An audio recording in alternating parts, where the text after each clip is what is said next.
news breaking tonight. Mad Mel strikes again. Who can forget those explosive, expletive-filled taped voicemails that Mel left for his ex-girlfriend? Well, tonight, there's a brand new tape. These are going to make your ears hurt. TheWrap.com just posted an audio recording of Mel. They say came from legendary screenwriter Joe Esterhaus, who was working on a movie with Mel until the two of them had a falling out. Esterhaus had claimed that Mel threatened to kill his ex and has now released a tape that he says his son recorded of Mel in December while at Mel's house in Costa Rica. Joe says that Mel was furious because he didn't get a draft of a movie they were working on together called The Maccabees. Listen to this.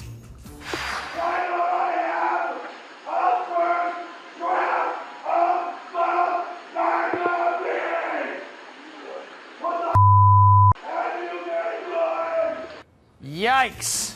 Showbiz Tonight cannot authenticate the recording is of Mel, but I can tell you, and you can hear it, it is explosive. With me tonight from Hollywood, former prosecutor Robin Sachs, who has represented Gibson's ex-girlfriend, Oksana Grigorieva. Robin is also the author of this book, Predators and Child Molesters. Robin, thanks for being here.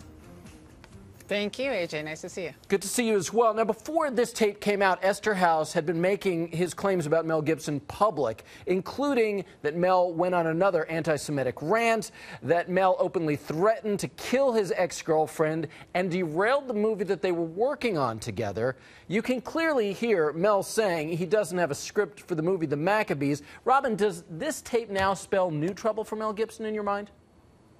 Listen, it spells new trouble all over the place. It spells new trouble in the media and in the world of public relations, certainly not helping his already marred past. But it also has the potential for this to be cause for Oksana to go to court. And I'll tell you, if I was representing Oksana now, for two reasons, I would absolutely take him to court. One is that there is a huge issue as to whether or not he can act in the best interest of the child that they have together and should have any sort of custody, and whether that should be arranged. And for number two, for no other reason, just to yank his chain, I would bring him to court.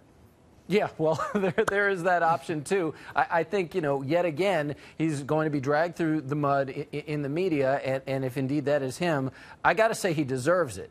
Well, during one part of the ranting, we hear the man Joe says is Mel referring to earning money for someone who he says takes advantage of him. Listen to this.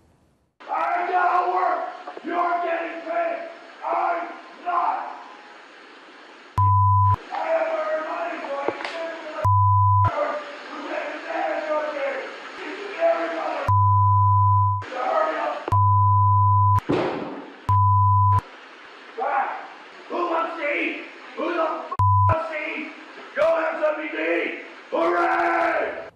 I mean, that is just amazing to me. Showbiz Tonight did reach out to Mel's camp today and says they say that Mel is not commenting right now. We also reached out to Oksana today. We didn't hear from her, but we heard from her lawyer, who tells us Oksana cannot talk to the press. I heard the tape and was horrified by it. Gibson is clearly sliding down into a hole. He's far worse now than any time I've heard him. I've heard other tapes and seen him with people, but I've never seen him so violent, so furious, and so out of control. Anyone who opposes him, including Oksana and their child, Lucy, would be terrified. Now, Robin, Oksana cannot talk to the press, but she can go to a judge and say, as a result of this tape, she is worried about her safety, can't she?